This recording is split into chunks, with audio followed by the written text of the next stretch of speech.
Hello everyone. तो आज हम लोग आगे की तरफ बढ़ रहे हैं। Example number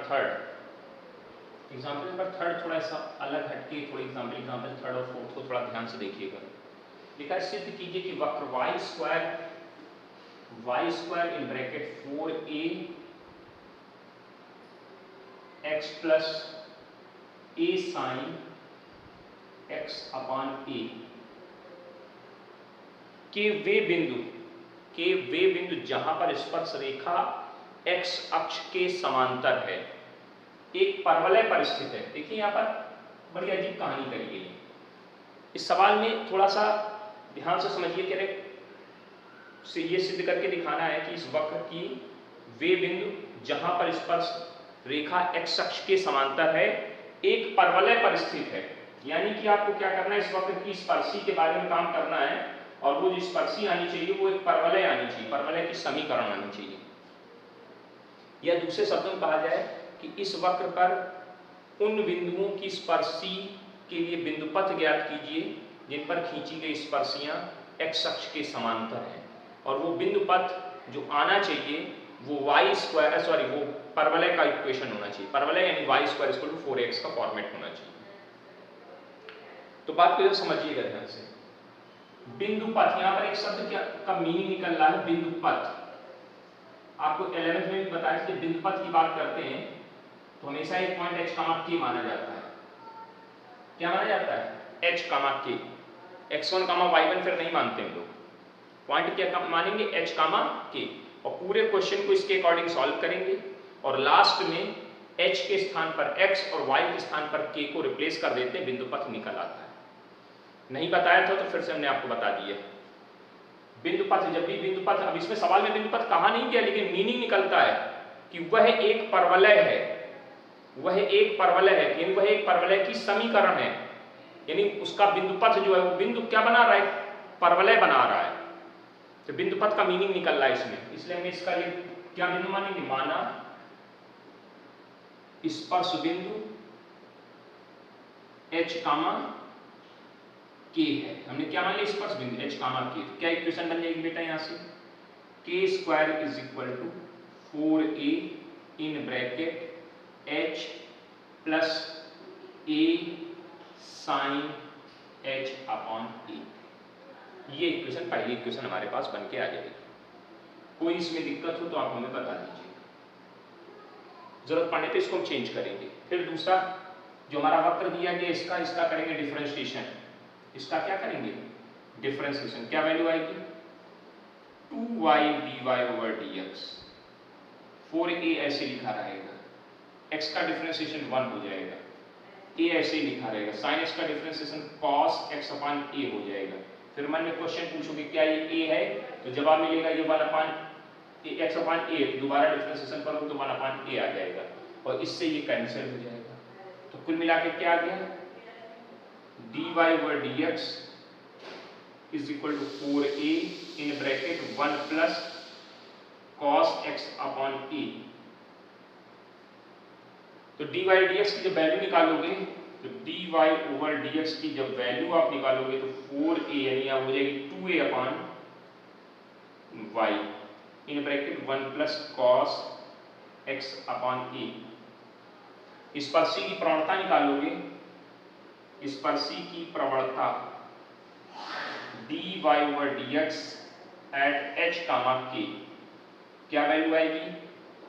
2a upon k in bracket 1 plus sine h upon a। Check कर लीजिए, ये हमारे हिसाब से स्पर्शी की प्रवणता। आप कह रहे हैं स्पर्शी किसके समांतर है? प्रश्नानुसार स्पर्शी x अक्ष के समांतर है। स्पर्शी किसके समांतर है? x अक्ष के समांतर है। अगर स्पर्शी x अक्ष के समांतर है तो स्पर्शी की प्रवणता कितनी होगी? स्पर्शी की प्रवणता dy, जिसको हम लोग बोलते हैं m, इसकी वैल्यू होगी 10 0, यानी वैल्यू 0 आ जाएगी। प्रश्नानुसार स्पर्शी की प्रवणता कितनी दी गई है? ये दी गई है। क्या लाइन आ जाएगी हमारे पास? 2a upon k 1 plus sine h upon a is equal to 0 के, ये उधर जाएगा तो क्या वैल्यू मिलेगी 1 plus sine h upon a is equal to 0, किससे क्या आ जाएगा sine h upon a is equal to -1। Check करो जल्दी से फटाफट, चेक करिए जल्दी से फटाफट। एक मिनट यहाँ साइन कहाँ से आ गया, डिफरेंशिएशन कॉस था ना, कॉस लिखिए अभी तक, गलत चलने लगा भाई। डी बाई डी एक्स ये तो इसको सही तो कॉस रहेगा, साइन गलत लिखिए, इसको सही कर लीजिए, फिर कॉस साइन लिख दीजिए, कॉस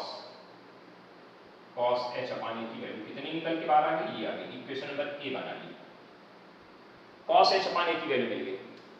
अगर इस इक्वेशन से देखें तो साइन एच अपान ए की वैल्यू यहाँ से निकाल सकते हैं, तो समीकरण 1 से, कहाँ से, समीकरण 1 से देखना, के square is equal to 4a in bracket h plus a sine h upon a, sine h upon a निकालना, देखो इसको इधर भेजा, क्या बना के स्क्वायर अपान 4a बना, इज इक्वल टू यहाँ पे कितना है h plus a sine h upon a, यहाँ तक भी सही मामला, सही है, इसको इधर भेज दिया, माइनस हो जाएगा, तो k square upon 4a minus h,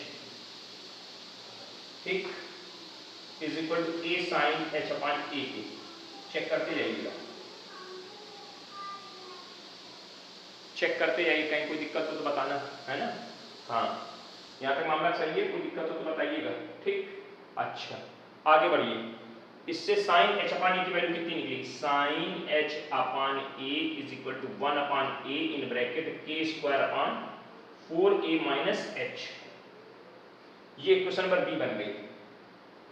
अब देखो भैया, इस इक्वेशन को हम कंबाइन करने जा रहे हैं, साइन है ये कॉस है, साइन और कॉस आपको क्या प्रूफ करना है कि एक परवलय को निरूपित करती है, तो जो परवलय की समीकरण होगी वो y square equal to 4x के फॉर्मेट में ले जानी है हमको, तो क्या करेंगे, स्क्वायर करके इसको जोड़ने जा रहे हैं, स्क्वायरिंग एंड एडिंग, तो यहाँ कहाँ लिखें, इधर लिख देते हैं, जगह कम है तो इसको मिटा ले, कहो तो मिटा देते हैं, आप नोट कर लिए होंगे, squaring and adding equation capital A capital B, तो क्या आ जाएगा इधर cos square h upon a plus sine square h upon a is equal to -1 का square plus 1 upon a k square upon 4a minus h का whole square, check कर लीजिएगा क्या वैल्यू आएगी, ये 1 आएगा, प्लस इधर कितना हो जाएगा, इधर भी 1 हो जाएगा, ये पूरा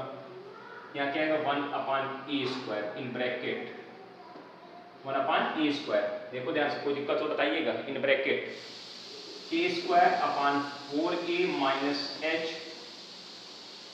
का होल स्क्वायर, ये 1 इधर आए तो 0 हो गया, 0 equal to 1 upon a in bracket के square upon 4a minus h का होल स्क्वायर, ये ए स्क्वायर इधर आए तो 0 के साथ गुणा होगा तो 0 हो जाएगा, क्या आ जाएगा के square upon 4a minus h का होल स्क्वायर, इससे क्या वैल्यू आ जाएगी 0 बराबर के square upon 4a minus H, LCM ले लिया, कायदे से जरा इसका एलसीएम लीजिए, क्या लाइन लिख के आएगी 0 इक्वल टू के स्क्वायर माइनस 4ah अपान 4a, कायदे से इसको इधर भेजेंगे तो कुल मिलाकर वैल्यू आएगी के स्क्वायर इक्वल टू 4ah आ जाएगी, चेक करो, इधर आएगा 0 हो जाएगा, ऊपर इधर आएगा तो प्लस का हो जाएगा, और जब ये सॉल्व हो जाता है तो हमने कहा था बिंदु पथ के केसेस में कि x के प्लेस पर h के प्लेस पर x और k के प्लेस पे y रख देते हैं, तो देखो जब यहाँ रखो तो y स्क्वायर इक्वल टू क्या आ गया 4ax आ गया, जो कि एक परवलय है, क्योंकि इसकी समीकरण है, एक परवलय की समीकरण है, यहाँ से ऐसे सॉल्व करते हुए चले जाइएगा, देखिए ध्यान से, ये क्वेश्चन थोड़ा अजीब था, अच्छा क्वेश्चन था, अलग हटके, बिल्कुल सवाल समझ में नहीं आता काहे क्या रहे हैं, जब भी बिंदुपथ के क्वेश्चन आएंगे फिर से समझ लो, जहां बिंदुपथ शब्द निकले या उसका सेंस आए, जहां पर बिंदुपथ शब्द निकले या उसका सेंस आए, तो आपको एक बिंदु जो स्पर्श बिंदु के रूप में काम करता है उसको h कामा k मानना होगा, क्या मानना होगा h कामा k, और उसके अकॉर्डिंग वर्किंग करनी हो, लास्ट में जब सवाल सॉल्व हो जाएगा तो h के स्थान पर x और k के स्थान पर y रख करके बिंदुपथ आंसर कर दिया जाता है, क्लियर हो गया, क्लियर हो गया होगा, नोट इट, नोट करिए अच्छे से जल्दी से। अगला एग्जांपल भी इसी पैटर्न पे है, परवलय सॉरी वक्र y equal to sin x पर मूल बिंदु से स्पर्शियां खींची जाती हैं, तो सिद्ध कीजिए कि कि उनके स्पर्श बिंदु इस वक्र पर स्थित होंगे। फिर वैसे ही क्वेश्चन है, फिर इसी पैटर्न पे क्वेश्चन दिया गया है। क्या लिखा है, वक्र y equal to sine x, इस वक्र पर मूल बिंदु से स्पर्शियां खींची जाती हैं। कहां से स्पर्शियां खींची जाती हैं? मूल बिंदु से।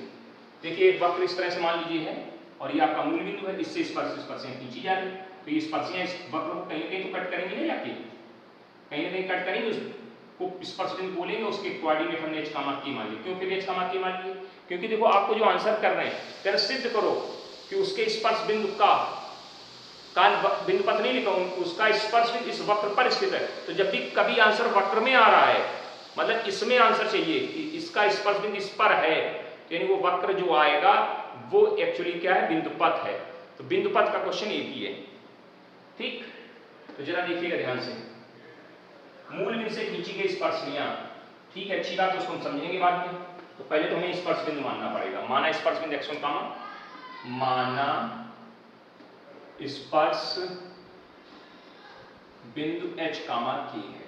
क्या इक्वेशन आ जाएगी? k equal to sine h, equation 1। इसका डिफरेंशिएशन करेंगे, dy by dx cos x, स्पर्शी की प्रवणता निकालेंगे, स्पर्शी की प्रवणता dy by dx at the point h comma k, क्या वैल्यू आ जाएगी बेटा? cos h आ जाएगा। स्पर्शी की समीकरण निकालेंगे, हम अपने हिसाब से पूरा काम करेंगे। स्पर्शी की समीकरण, स्पर्शी की समीकरण क्या आएगी जरा? y माइनस y1, y1 की जगह पे पहले फॉर्मूला लिख रहे हैं mx माइनस x1, ये फॉर्मूला हो गया। m ये हो गई, यहाँ cos h लिख जाएगा। x माइनस x1, x1 की वैल्यू क्या है? h है। y माइनस y1, y1 की वैल्यू k। चेक करो। और ये जो स्पर्शी है, देखिए हमने क्या किया, वक्र था, इसके बिंदु पर स्पर्शी निकालनी, हमने अपने हिसाब से काम की स्पर्शी निकाली। अब ये स्पर्शी क्वेश्चन कह रहा है कहां से होके जा रही है, ये स्पर्शी कहां से होके जा रही है? एक मिनट, थोड़ा लाइट की समस्या हो गई है। हाँ, थोड़ी सी प्रॉब्लम हो गई थी लाइट की, परेशान ना वापस आ गए तो ये कर, ये स्पर्शी आ गई, ये स्पर्शी कहां से होके जा रही है? मूल बिंदु से होकर जा रही है। मूल बिंदु से खींची की स्पर्शियां, मतलब स्पर्शियां कहां से होके जा रही है? मूल बिंदु से होके जा रही है, जो कि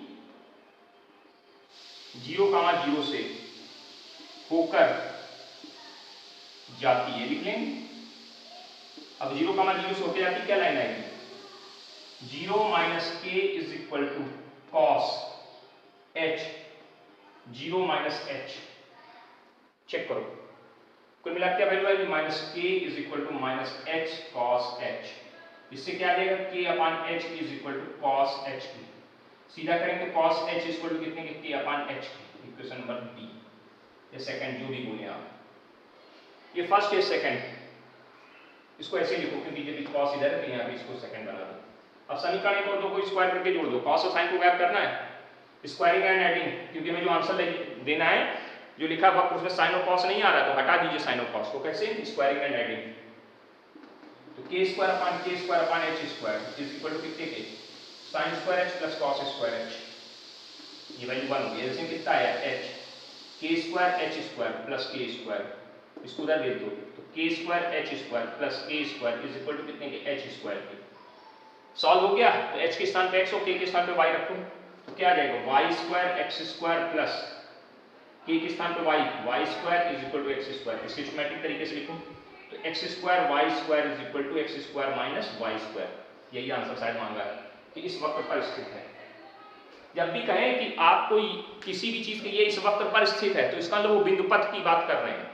तो बिंदु पथ का सिस्टम समझ लीजिए कि आपको बिंदु जो मानना होगा वो h कामा k मानना है, और सवाल को पूरा लास्ट तक सॉल्व करना है, और h के स्थान पर x और k के स्थान पर y रख करके आंसर कर देना, बात खत्म। बस इतनी सी बात आप समझ लीजिए। जिन्होंने 11th में पढ़ा था वो ध्यान होगा, जिन्हें नहीं पढ़ा कोई बात नहीं, वो आप समझ लें। अब अगला टॉपिक है दो वक्रों के बीच का प्रतिच्छेद कोण ज्ञात करना। दो वक्रों के बीच का प्रतिच्छेद कोण ज्ञात करना, to find out the angle of intersection between two curve. दो कर्वों के बीच का, दो कर्व ऐसे मान लीजिए एक से कट करे, ये कर्व एक दूसरे को ऐसे कट कर रहा है, तो इस कर्व की जो स्पर्शी होगी ये होगी, और इस कर्व की जो स्पर्शी होगी ये होगी। अगर दो वक्रों के बीच का कोण निकालना है, दो वक्रों के बीच का अगर कोण निकालना है तो आपको दोनों वक्रों की स्पर्शियों के बीच का कोण निकाल लीजिए। दोनों वक्रों की स्पर्शियों के बीच का कोण जो होगा वही दोनों वक्रों के बीच का कोण होगा। फिर से बात को समझ लीजिए, दो वक्रों के बीच बनने वाला कोण वही होता है जो दो स्पर्शियों के बीच बनने उनके प्रतिच्छेद बिंदु पर खींची गई स्पर्शियों पर बनने वाला जो कोण होता है। दो वक्रों के बीच बनने वाला कोण वही होता है जो उन दोनों वक्रों के प्रतिच्छेद बिंदु पर खींची गई स्पर्शियों के बीच कोण बनता है। इतनी बात आपको याद रखनी बस। चलिए जरा इस टॉपिक को समझने का प्रयास करिएगा। अब आपको सवाल में दो वक्र देंगे और कहेंगे कि ये दोनों वक्र के बीच जो कोण बन रहा है वो ये है, सिद्ध करिए, बनाइए, दिखाइए। तो देखिए कोण निकालने का फॉर्मूला सुन लीजिए। दो रेखाओं के बीच का कोण निकालना है, 11th में पढ़ा था, रेखा जब पढ़ा था स्ट्रेट लाइन उसमें था एंगल। दो रेखाओं के बीच का कोण निकालने का फॉर्मूला था, क्या था? m1 difference m2। डिफरेंस इसलिए का है जो बड़ा हो छोटा उसको देख लेना, अपान 1 प्लस m1 m2। ये दो रेखाओं के बीच का कोण था। तो स्पर्शी की तो क्या होती है, रेखाएं होती हैं। स्पर्शियां भी एक तरह से क्या है, रेखाएं हैं। तो दो स्पर्शियों के बीच का अगर कोण निकालना है, भाई दो वक्रों के बीच बनने वाला कोण क्या है, स्पर्शियों के बीच बनने वाले कोण के बराबर होता है। तो अगर दोनों स्पर्शियों के बीच का कोण निकालना है तो स्पर्शियां भी रेखाएं होती, तो रेखाओं के बीच के कोण वाला फॉर्मूला यूज करेंगे हम लोग। किसके बीच का फॉर्मूला यूज करेंगे? स्पर्शियों के बीच वाला फॉर्मूला यूज कर देंगे। क्या फॉर्मूला होता है हमारा? tan theta equal to m1 difference m2। जो बड़ा हो जो छोटा उसको देख लेना, जिस प्रवणता बड़ी हो जो छोटी उसको देख लेना, ठीक है। m1 difference m2 upon 1 plus m1 m2। इस बात को आप याद रखिएगा, अपान 1 प्लस m1 m2, ठीक। अब आइए सब करने जो प्रक्रिया है उसको हम लोग कैसे यूज करेंगे। मान लीजिए आपको दो वक्र दिए होंगे, क्या वक्र देंगे? दो वक्र। तो पहले दोनों वक्रों को सॉल्व करना। सॉल्व करने से क्या मिलेगा? प्रतिच्छेद बिंदु निकलेगा। दोनों वक्रों की समीकरण को x और y के लिए जब सॉल्व कर देंगे तो आपको प्रतिच्छेद बिंदु प्राप्त हो जाएगा। जैसे दो वक्र आपको दिए, दोनों वक्रों को आपको सॉल्व कर देना x और y के लिए, तो आपको क्या मिल जाएगा? प्रतिच्छेद बिंदु मिल जाएगा। ठीक है, अच्छी बात। प्रतिच्छेद बिंदु मिल गया, रख लिया जेब में। फिर क्या करना है? पहले वक्र का dy dx करना है, डिफरेंशिएशन करना है, और जो बिंदु निकला है ना प्रतिच्छेद बिंदु, उस बिंदु पर पहले वाले वक्र की प्रवणता यानी m1 निकाल लेनी है। फिर दूसरा वाला वक्र उठाना है, उसका dy dx निकालना है, और उस प्रतिच्छेद बिंदु पर उसकी प्रवणता निकालनी है जिसका नाम m2 दे देना है। फिर ये वाला फॉर्मूला लगा देना है, दोनों वक्रों के बीच का कोण निकल के बाहर आ जाएगा। प्रोसीजर समझ में आया? नहीं आया? फिर से एक बार सुनते हैं। आपको दो वक्रों के बीच का कोण निकालने को जब कहा जाएगा तो आप सबसे पहले क्या करेंगे? उन दोनों वक्रों को हल करेंगे x और y के लिए, जिससे क्या प्राप्त हो जाएगा? प्रतिच्छेद कोण प्राप्त हो जाएगा, प्रतिच्छेद बिंदु प्राप्त हो जाएगा। फिर पहले वाले वक्र का डिफरेंशिएशन करके उस प्रतिच्छेद बिंदु पर पहले वक्र की प्रवणता निकाल लेंगे। फिर दूसरे वाले वक्र का डिफरेंशिएशन करके, फिर दूसरे वाले वक्र का डिफरेंशिएशन करके, ठीक, प्रतिच्छेद बिंदु पर दूसरे वाले वक्र की प्रवणता निकाल लेंगे। तो यानी एक से m1 निकल आएगा, एक वक्र से m2 निकल आएगा। जब m1 m2 मालूम हो जाएंगे आप इस फॉर्मूले में रख देंगे, दोनों वक्रों के बीच का कोण निकल के बाहर आ जाएगा। बस इतना सा काम करना है और कुछ नहीं। फालतू की बकवास करने का कोई यहाँ मतलब बनता नहीं, ठीक। चलिए इस पे सवाल देखते हैं तो बातें जल्दी समझ में आएंगी। सवाल देखते हैं तो बातें जल्दी समझ में आएंगी। अच्छा भाई, सवाल भी कौन अच्छा मिले इसमें? हाँ, एग्जाम्पल नंबर पहले 3 देखते हैं। एग्जाम्पल नंबर 3, फिर पहला और दूसरा, क्योंकि उसमें थोड़ा कॉन्सेप्ट अलग है, पहले दूसरे में, उसको बाद में इसके बाद देखेंगे। तो लिखा सिद्ध कीजिए कि वक्र x² अपान 4, क्या लिखा? सिद्ध कीजिए वक्र x² upon 4 plus y² upon 9 is equal to 1 तथा दूसरा वक्र क्या है? x² प्लस y² बराबर 6, x² प्लस y² बराबर 6 के प्रतिच्छेद बिंदु पर स्पर्शी के बीच बनने वाला जो कोण है वो इतना है। स्पर्शियों के बीच बनने वाला कोण इतना है, सिद्ध कीजिए लिखा हुआ है। तो एक ये वक्र हो गया, एक ये वक्र हो गया। स्पर्शियों के बीच का कोण निकालना है, यानी tan theta equal to m1 minus m2 upon 1 plus m1 m2 लगाना। तो सबसे पहले क्या करेंगे? दोनों वक्रों को सॉल्व किए, दोनों वक्र एक दूसरे को कहेंगे काट रहे हैं, जरा देखिए कैसे इसको सॉल्व करेंगे। इसका एलसीएम लेंगे तो क्या आ गया 9x² plus 4y² is equal to 1, equation 1 बन गई। इस समीकरण में हम 4 का गुणा कर ले रहे हैं, तो 4x² plus 4y² is equal to 4 का गुणा करें, 4 छाई 24। चेक करो हमने क्या किया, एलसीएम ले लिया। एक ने एलसीएम लेने के बाद यहाँ गलती कर दी, रचो 36 एलसीएम आया तो यहाँ 36 यहाँ भी तो आएगा कहाँ। तो हमने क्या किया, ये एलसीएम लेके इक्वेशन ये बनाई, इसमें 4 का गुणा किया तो ये आई, दोनों को क्या कर रहे हैं घटा रहे हैं, माइनस माइनस माइनस, तो ये कट गया। तो 5x² इक्वल टू कितने के 12 के, तो x² इक्वल टू कितने के 12/5 के, तो यानी x बराबर कितने के √12/5, x की एक वैल्यू आ गई। अब ये x² की वैल्यू किसी एक समीकरण में रख लो, समीकरण 2 से, समीकरण 2 में रखी किसकी, ये वाली वैल्यू क्या रखेंगे 12/5 प्लस y² बराबर 6 के, तो y² इक्वल टू कितने के 6 माइनस 12/5, तो आ जाएगा 18/5, तो y इक्वल टू आ गया √18/5। तो स्पर्श बिंदु प्रतिच्छेद बिंदु क्या मिला, अब स्पर्श बिंदु नहीं बोलेंगे, इसको बोलेंगे प्रतिच्छेद बिंदु, जहां दोनों वक्र एक दूसरे को काट कर रहे हैं। x की वैल्यू क्या है √12/5 कामा √18/5। ठीक, चेक कर लो, कोई दिक्कत कोई प्रॉब्लम कोई परेशानी हो तो अपनी दिक्कत को बताइए। अब पहला वाला वक्र पकड़िए, फर्स्ट प्रथम वक्र के लिए, किसके लिए प्रथम वक्र के लिए, फॉर फर्स्ट कर्व, पहला वक्र उठाइए, इसका डिफरेंशिएशन 2x/4, इसका differentiation 2y/y into dy/dx equal to 0, पूरी लाइन में 2 से डिवाइड मार दीजिए, तो क्या आ जाएगा 2/y 9 dy/dx is equal to -2/4 के, ये कट गया 2 से 2, तो dy/dx इक्वल टू कितना आ जाएगा माइनस का 9/4 x/y।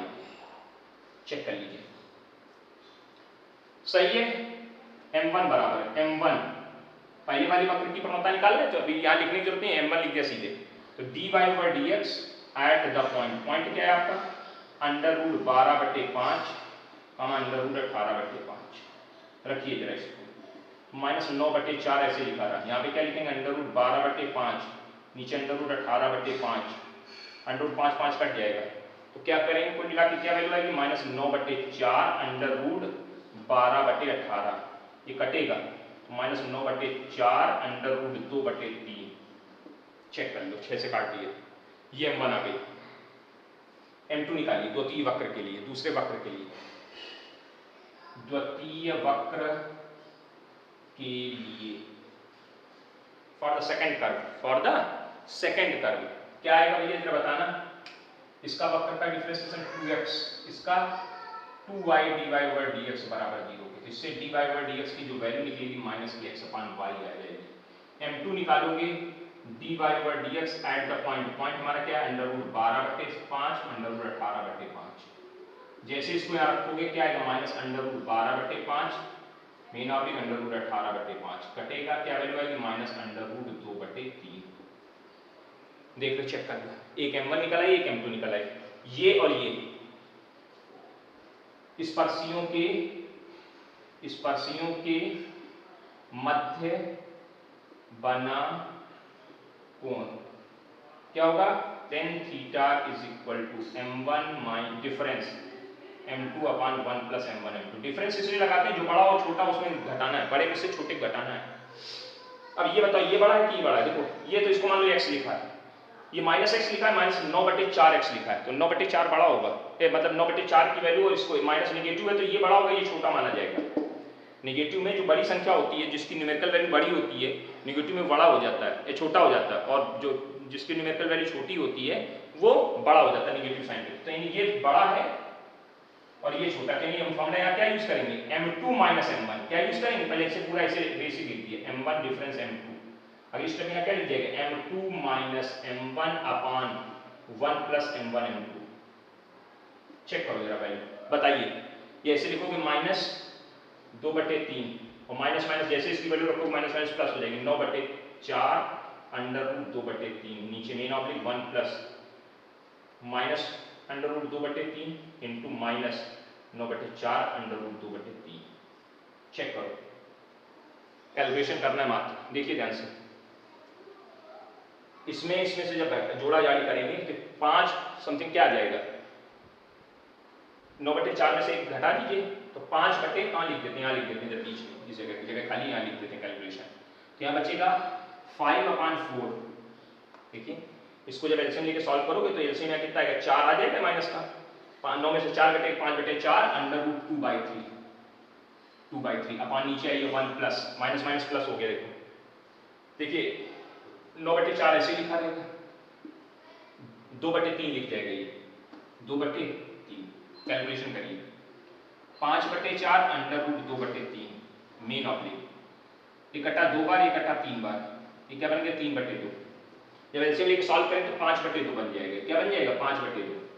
रिवर्स करेंगे, रिवर्स से जब करेंगे तो क्या बन जाएगा ये, tan थीटा बराबर 5/4 √2/3 गुणे 2/5, 5 से 5 कटेगा, ये इससे कट जाएगा तो √2/3 और यहाँ बाहर 1/2, इसको अंदर लेंगे अंडर रूट के अंदर तो 4 हो जाएगा, 4 के 12, इसको काटेंगे तो क्या वैल्यू निकल के आ रही है। देखो ये थोड़ा यहाँ से ऐसे लाइन बना दे रहे ताकि आप समझ सकें, उसके बाद ये कैलकुलेशन ऐसे चला आया है, इज इक्वल टू √1/6, इसको जब कायदे से लिखेंगे 1/√6, तो थीटा इक्वल टू क्या निकल आएगा, tan इनवर्स 1/√6। ये देखो यही प्रूफ करने का, आगे सिद्ध करो उनके बीच का कोण इतना होगा। तो ये दो वक्रों के बीच का कोण निकालने का मात्र एक ही सवाल है आपकी किताब में, एग्जाम्पल के रूप में एक सवाल, एक्सरसाइज में तो 2-3 सवाल मिल जाएंगे, एग्जाम्पल के रूप में एक ही सवाल है, तुमने इसको पूरा विधिवत समझा दिया। ठीक, कोई दिक्कत हो तो बताइए। इसके बाद जो एग्जाम्पल्स हैं, example 1, example 2, example 4, example 5, example 6, example 7, जो भी एग्जाम्पल हैं, these are very important example, क्योंकि ऑर्थोगोनलिटी के कॉन्सेप्ट पे आधारित है। तो अब आइए ऑर्थोगोनलिटी पढ़ते हैं, दो वक्रों के लंब होने का प्रतिबंध। ठीक,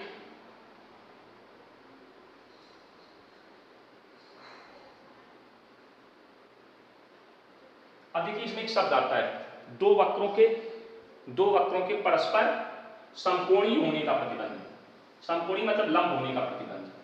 दो वक्र, अगर दो वक्रों के परस्पर समकोणी होने का प्रतिबंध, इसका मीनिंग ये है कि अगर दोनों वक्रों के बीच बनने वाला कोण, दोनों वक्रों के बीच बनने वाला कोण अर्थात दोनों वक्रों के प्रतिच्छेद बिंदु पर खींची गई स्पर्श रेखाओं के मध्य बनने वाला कोण, दो वक्रों के बीच बनने वाले कोण का मतलब क्या होता है, उनके प्रतिच्छेद बिंदु पर खींची गई स्पर्श रेखाओं के मध्य बनने वाला कोण अगर 90 डिग्री का है तो वह समकोणी प्रतिच्छेदन कहलाता है। जैसे मान लीजिए आपका एक वक्र ये है, एक वक्र ये है, इस वक्र के इस बिंदु पर खींची गई स्पर्श रेखा ये हो गई और इस वक्र के इस बिंदु पर खींची गई स्पर्श रेखा ये हो गई। इस स्पर्शी और इस स्पर्शी के बीच अगर बनने वाला कोण कितने अंश का है, 90 डिग्री का है, तो वह प्रतिच्छेदन समकोणी प्रतिच्छेदन कहलाता है। This is orthogonal intersection. कैसा प्रतिच्छेदन होता है, समकोणीय प्रतिच्छेदन होता है। ठीक है, इसको ऑर्थोगोनलिटी कहते हैं। फिर इसका मतलब थीटा की वैल्यू कितनी हो गई सर, 90 हो गई। अगर थीटा की वैल्यू 90 है तो इस मामले में मेरा वैल्यू रखो m1 minus m2 upon 1 plus m1 m2 में, m1 m2 यहाँ डिफरेंस भी लिखोगे तो कोई दिक्कत नहीं, आगे पीछे माइनस प्लस कोई भी दिक्कत नहीं। इसकी वैल्यू 1/0 पढ़ाया हमने आपको, m1 minus m2 upon 1 plus m1 m2। Cross multiplication तो 1 प्लस m1 m2 बराबर कितने के, 0 के, यानी m1 m2 इक्वल टू कितना आ जाएगा, कंडीशन -1। यदि आपसे कहा जाएगा सिद्ध करो कि ये दोनों वक्र एक दूसरे को समकोण पर काटते हैं, कहेंगे सिद्ध करो कि ये दोनों वक्र एक दूसरे को समकोण पर काटते हैं या कहेंगे समकोणी प्रतिच्छेदन करते हैं, तो आपको क्या करना है, ये करके दिखाना है कि m1 × m2 इक्वल टू अगर -1 आ गया तो आप कह सकते हैं कि दोनों वक्र एक दूसरे को समकोणी प्रतिच्छेदित करते हैं। लेकिन हमने पूरा कंडीशन निकाला, समकोणी प्रतिच्छेदन अगर हो रहा है तो थीटा कितना होगा, समकोणीय प्रतिच्छेदन अगर हो रहा है तो इसका मतलब थीटा कितना होगा, 90 होगा ना। अगर थीटा 90 होगा तो m1 m2 इक्वल टू कितना आएगा, -1। तो अगर आपसे क्वेश्चन में कहा जाएगा सिद्ध करो कि ये दोनों वक्र एक दूसरे को समकोण पर काटते हैं, तो कुछ नहीं करना सर, पहले वक्र को पकड़िए, प्रतिच्छेद बिंदु सवाल में दिया है तो ठीक, नहीं दिया तो आप x1 y1 मान लेना फटाक से, सॉल्व नहीं करना। जरूरत पड़ेगी तो सॉल्व करेंगे और जरूरत नहीं पड़ेगी तो सॉल्व नहीं करेंगे।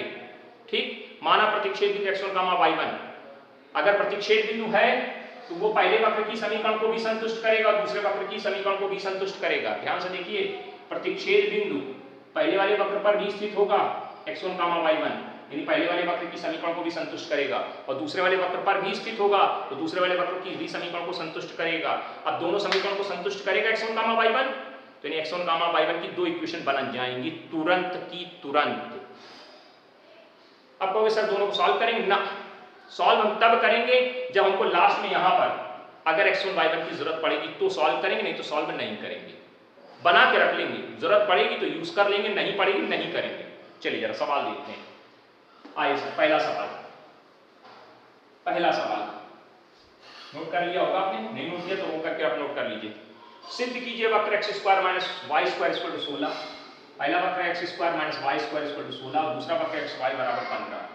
एक दूसरे को समकोण पर काटते, पहला एग्जांपल, एक दूसरे को समकोण पर काटते, वेरी इंपॉर्टेंट सवाल, एक दूसरे को समकोण पर काटते हैं, कितने डिग्री पर काटते हैं? 90 डिग्री, यानी m1 m2 equal to -1 proof करते, काम बन जाएगा। तो ऐसा माना प्रतिच्छेद बिंदु, कौन सा बिंदु? प्रतिच्छेद बिंदु x1, y1 है, ये आपने मान लिया। माना प्रतिच्छेद बिंदु कौन है? x1, y1 है, तो क्या लाइन आ जाएगी? Hence x1 square minus y1 square बराबर 16, एक नंबर, और x1 इंटू y1 बराबर 15, दो नंबर। इनको जरूरत पड़ेगी तो हम यहाँ सॉल्व कर लेंगे, थोड़ी जगह बना रखी है, जरूरत पड़ेगी, हमको तो मालूम है नहीं पड़ेगी, जहाँ पड़ेगी वहाँ हम पहले से कर लेंगे। इसलिए जब आप करोगे तो आपको धीरे धीरे से सीख जाओगे कि जरूरत पड़ेगी कि नहीं, तो जगह छोड़ के रखिए, बना लेंगे, जरूरत पड़ेगी सॉल्व कर देंगे। आइए सर, प्रथम वक्र के लिए, प्रथम वक्र कौन है? ये x square minus y square equal to 15, 16, 2x minus 2y dy by dx बराबर 0। बोलो गलत, सही साइड। इसके बाद क्या करेंगे? dy by dx is equal to कितना आ जाएगा? माइनस का, ये उधर जाएगा तो माइनस का 2x होगा, माइनस से माइनस कैंसिल हो जाएगा, 2 से 2 कैंसिल हो जाएगा, तो नहीं x अपान y आएगा, सीधे लिख दिए। ये उधर गया माइनस का 2x, माइनस 2 से माइनस का 2 कैंसिल, x अपान y, समझ गए होंगे। स्पर्शी की प्रवणता यानी m1 सीधे बोले, स्पर्शी क्यों लिखे? m1 बताइए सीधे, dy by dx at the point x1, y1, क्या वैल्यू आ जाएगी? x1 अपान y1, ये m1 निकला है। m2 निकालते हैं द्वितीय वक्र के लिए। द्वितीय वक्र की कहानी लेके चले, क्या लिखा है? xy बराबर 15, इसमें first into second, first function as it is, second का differentiation plus second function as it is, first का डिफरेंशिएशन 1 इक्वल टू 0। तो dy बाई dx कितना निकला है भैया जी? Minus y upon x। तो m2 कितनी निकल आई? m2 निकालें तो dy by dx at the point, point कौन है हमारा? x1, y1, क्या वैल्यू आ गई? माइनस y1 अपान x1। यहां तक मामला बहुत बढ़िया, अच्छे से चला गया। अब आइए m1 इंटू m2 निकालते हैं। m1 इंटू m2 की वैल्यू, m1 की वैल्यू कितनी निकाली? x1 अपान y1। m2 की वैल्यू कितनी निकाली? माइनस x1 अपान y1 अपान x1। कटाकटी की वैल्यू कितनी आ गई? -1। देखिए सॉल्व करते हुए फालतू की जगह आके कट जाता ना, क्या फालतू मतलब निकला? टाइम वेस्ट किया 5 मिनट और यहाँ कट गया, क्या मतलब सॉल्व करने का? तो जरूरत पड़ती तो सॉल्व करते, नहीं पड़ी काम खत्म। तो क्या निकल आया? m1 m2 बराबर कितना आ गया? -1। m1 m2 इक्वल टू -1 आया, तो हमने अभी क्या समझाया कि अगर m1 m2 इक्वल टू -1 आए, कब आया था m1 m2 इक्वल टू -1? जब दोनों वक्रों के बीच बनने वाला कोण 90 था। इसका मतलब क्या हुआ? हेंस अतः दोनों वक्र एक दूसरे को समकोण पर काटते हैं, लिख देंगे। अब समझ गए हम कितना सवाल, इसमें बहुत बड़ी कहानी नहीं थी, बहुत इंपॉर्टेंट अच्छा सवाल एग्जाम्पल नंबर 1 बोर्ड में पूछा जा चुका है। कुछ नहीं करना है, जब भी समकोण पर काटने की बात करेंगे तो आपको क्या करना है? दोनों वक्रों को प्रतिच्छेद बिंदु मानना पड़ेगा भाई। कोण अगर निकालना है तो दो वक्र हैं, अगर तो एक दूसरे को काटेंगे तो प्रतिच्छेद बिंदु होगा, तो x1, y1 माना, सेटिस्फाइड, तो इक्वेशन बनाई। अब इन इक्वेशन को कभी जरूरत पड़ेगी सॉल्व करने की, कभी नहीं भी पड़ेगी, इसलिए हैरान परेशान ना हो कि सर इसको बना के रखा है, इस बार काम नहीं आया, कोई जरूरत नहीं पड़ी। क्यों? अगर मान लो यहाँ x1, y1 बच जाता है इस जगह, तो हमको फिर वैल्यू की जरूरत पड़ती, फिर उस वैल्यू को निकाल लेते। अगर x1 की जरूरत हो तो x1 निकालते, अगर y1 की जरूरत होती तो y1 निकालते, अगर दोनों की जरूरत तो दोनों निकालते। तो जैसी जरूरत वैसे काम, टाइम बचाना है ना हमें, हाँ, तो उस तरह से समझ करके काम करना है। चलिए एक और सवाल देखते हैं, एग्जाम्पल नंबर 1 था ये, ठीक है? कोई दिक्कत हो तो बता दीजिएगा भी, हाँ बता देना, जिनने भी कहो सर आपको समझ में नहीं आया परेल नहीं बता रहे हैं तरफ से। अब ऐसे एग्जाम्पल नंबर 5 देखते हैं पहले। 5 तो आपको सर 2 क्यों छोड़ दिया है, 2 छोड़ दिया, 4 छोड़ दिया, कोई बात नहीं, छोड़ दिया है, करा देंगे बाद में, क्या परेशान हो।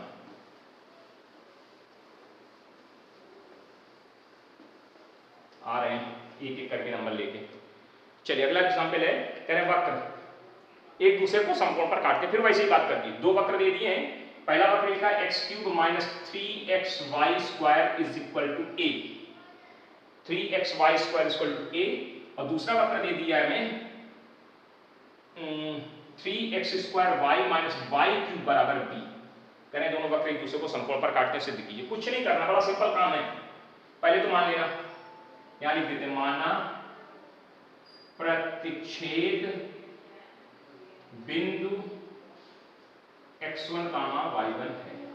तो क्या लाइनें आ जाएंगी, एक इक्वेशन ये आएगी, x1³ minus 3x1 y1 square equal to a, equation 1, फिर 3x square y1 minus y1³ is equal to b, equation number 2। बना के रख लीजिए, जरूरत नहीं पड़ेगी, हमें मालूम है। प्रथम वक्र हेडिंग डालेंगे आप, क्या प्रथम वक्र के लिए लिख देना। पहला वक्र, इसका डिफरेंशिएशन 3x स्क्वायर माइनस 3, इसमें फर्स्ट इंटू सेकंड लगेगा, first as it is, second का differentiation 2y dx plus second as it is plus first का डिफरेंशिएशन, चेक करिए a का 0। पूरी लाइन में 3 से भाग जा रहा है, भाग दे दिया, क्या वैल्यू बची, x square minus 2xy dx plus y square is equal to 0। देखो चेक करो, ब्रैकेट खोल दिया, x square minus 2xy dx plus y square equal to 0। तो क्या आ जाएगा, dx इज इक्वल टू, ये उधर गया और फिर नीचे भेज दिया 2xy, यानी क्या वैल्यू है कि x square plus y square upon 2xy, सीधा करके लिख दिया।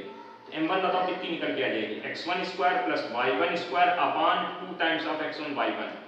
बच्चे बस यही टाइम वेस्ट करते हैं, इसको सॉल्व करेंगे, फिर यहाँ पे वैल्यू रखेंगे, फिर कैलकुलेशन करेंगे ऐसे ऐसे करके, और बाद में पता चला वो सब तो कट रहा था। इसलिए कैलकुलेशन करने के बाद लास्ट में जब दिखेगा तब हम सॉल्यूशन करेंगे, इसको कैलकुलेट करेंगे अगर जरूरत पड़ी तो। अब द्वितीय वक्र पे आइए, इस वाले वक्र पे आते हैं, 3 ऐसे लिखा रहा है, first function as it is, second का differentiation plus second function as it is, first का डिफरेंशिएशन, चेक करो सही है, हाँ सही है। Minus 3y square dx is equal to 0, पूरी लाइन में 3 से भाग दे दिया, क्या बचा x square dx plus 2 times of xy minus देखो यहाँ गलती हो गई, ब्रैकेट खुला है, माइनस होना चाहिए था, माइनस नहीं किया है ना, हाँ बताते भी नहीं नालायक को। y स्क्वायर इक्वल टू 0, क्या वैल्यू आएगी, इंटू dx भी तो रहेगा, dx, तो dx कॉमन हो गया, तो dx कॉमन कर लिए, क्या बचा x square minus y square equal to minus का 2xy, तो dx कितना निकल आया, माइनस का 2xy upon x square minus y square. तो m2 बताओ कितनी निकली, m2 equal to minus 2x1 y1 upon x1 square minus y1 square. Check करो, जल्दी से चेक करो।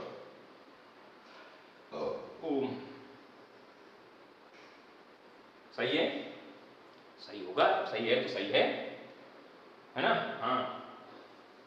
अब आइए सर m1 इंटू m2 निकाल लो, m1 into m2 is equal to कितने, क्या आएगा, x1 square minus y1 square upon 2 times of x1 y1, दूसरे ब्रैकेट में minus 2x1 y1 upon x square minus y square. अब देखो अगर हम इसको यहाँ कैलकुलेट करके वैल्यू निकाल कर बैठे हैं, मूर्खतापूर्ण कार्य की नहीं, बाद में सब ऐसे ऐसे कट रहे हैं। देखो कितनी वैल्यू दे रहे हैं, -1 की, m1 m2 इक्वल टू कितना आ गया, -1 आ गया, तो सिद्ध हो गया भैया ये दोनों वक्र एक दूसरे को समकोण पर काटने, लैंग्वेज लिख देंगे, अतः दोनों वक्र एक दूसरे को समकोण पर काटते हैं। कोई दिक्कत हो बताओ, 5 नंबर में बताइए आप, 5 नंबर सवाल में कोई दिक्कत हो तो बताइए, नहीं है ना, हाँ होनी भी नहीं चाहिए। अब आइए 6 नंबर पे, हाँ सर दूसरा छोड़ रखा है, तो करवा रहे हैं, आज नहीं हो तो नेक्स्ट क्लास में हो जाएगा, परेशान ना हो। 6वें नंबर पे देखिए, अब 6वें नंबर पे देखना कैसे, देखो जरूरत देखो पड़ी हो हमने कैसे सॉल्व करके देखो उसको यूज किया लास्ट में। कैसे कीजिए, वक्र y is equal to x square और x y equal to k, y is equal to x square एक का, और दूसरा x y is equal to k, एक दूसरे को समकोण पर काटते हैं, तो यदि कब काटते हैं, यदि ये प्रूफ कर दो 8k square equal to 1k, 8k² कितना ला देना हमें 1 प्रूफ कर देना है। 8k² अगर 1 आ जाएगा तो काम हो जाएगा आपका, बिल्कुल सही, बढ़िया, अच्छी बात है। चलिए आगे बढ़े। माना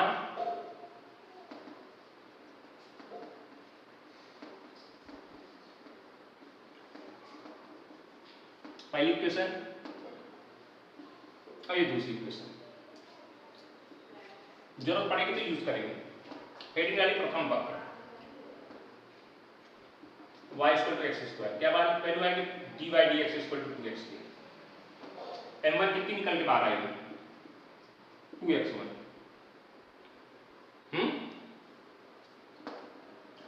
द्वितीय वक्र xy बराबर k, first as it is second का differentiation plus second as it is first का डिफरेंशिएशन, ठीक है 0, तो dy dx = -y/x। m2 कितनी निकली -y/x। यहां तक मामला बिल्कुल समझदारी से करते हुए चले आए, कोई दिक्कत नहीं है किसी व्यक्ति को हुई।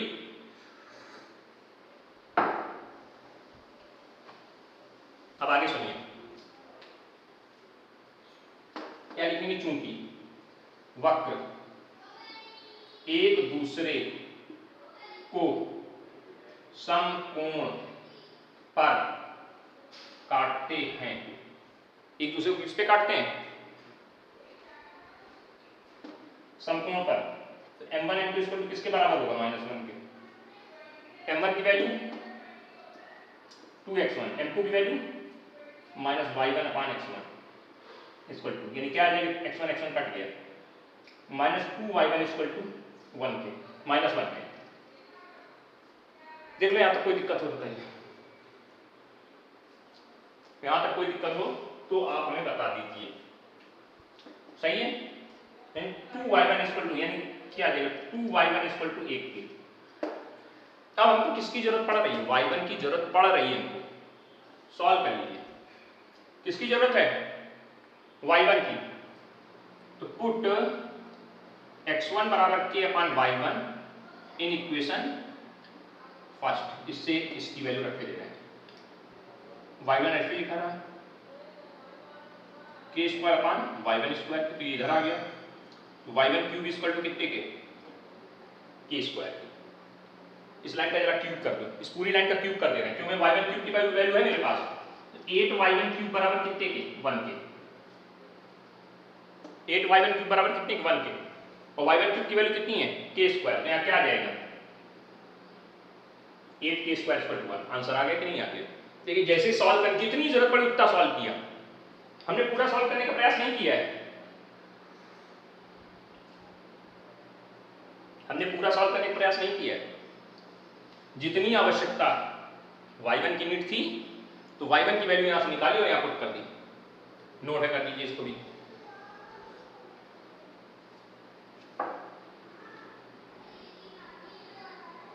नोट कर लीजिए इसको। एग्जाम्पल नंबर 6 के बाद वापस हम चलते हैं अपनी जगह पे, एग्जाम्पल 4 की बात कर लेते हैं। एग्जाम्पल 4 हम लोग कर चुके हैं, याद करो एक सवाल आया था जिसमें लिखा था कि m के किसी मान के लिए स्पर्शी समीकरण निश्चित है, याद है, वही सवाल है एग्जाम्पल नंबर 4। एग्जाम्पल 4 वही सवाल है, इसलिए हम उसको नहीं करेंगे, वो आपके लिए छोड़ देते हैं। बस वहां स्पर्शी समीकरण x/a y/b = 2 लिखी थी, यहाँ पर एलसीएम लेके सॉल्व करके लिख दिया ax + by bx + ay = 2ab। आप उसी सवाल को करिएगा, लास्ट में एलसीएम ले लीजिएगा, सॉल्व हो जाएगा। 5 नंबर भी खत्म हो गया, 4 नंबर एग्जाम्पल, सॉरी, पहला हो गया, तीसरा हो गया, चौथा हो गया, पांचवा हो गया, छठवां हो गया, दूसरा बचा और चौथा, एक कोई तीसरा बचा, कोई नंबर बचा नहीं, दूसरा बचा और एक और बचा है कोई, एक पांचवा बचा नहीं, पांचवा तो हो गया, हाँ दूसरा ही बचा है, पहला हो गया, तीसरा हो गया, है ना, चौथा हमने करा दिया, पहले करवा दिया था, पांचवा छठवां बता दिया। तो एग्जाम्पल नंबर कौन बचा, एग्जाम्पल नंबर दूसरा बचा, क्योंकि वीडियो 45 मिनट का लगभग होने वाला है और 45 मिनट के बाद हमारी इसमें रिकॉर्डिंग अपने आप बंद हो जाती है, तो मुझे पता नहीं क्या ऐसी सेटिंग है जिससे कि वजह से हम 45 मिनट से लंबा वीडियो नहीं बना सकते हैं, तो ये वीडियो यहीं पर रोक दे रहे हैं। एक एग्जाम्पल बचा हुआ है, उस एग्जाम्पल को लेकर हम अगले एक्सरसाइज में, अगले उसमें आएंगे क्लास में, और अब आप क्या करेंगे, आप पूरे सवाल लगाएंगे एक्सरसाइज के, सारे सवाल एक्सरसाइज फर्स्ट पहली एक्सरसाइज के, उसके बाद वाली को मत छूना, लगाइएगा, जो नहीं आए वो आप हमसे पूछ लीजिएगा।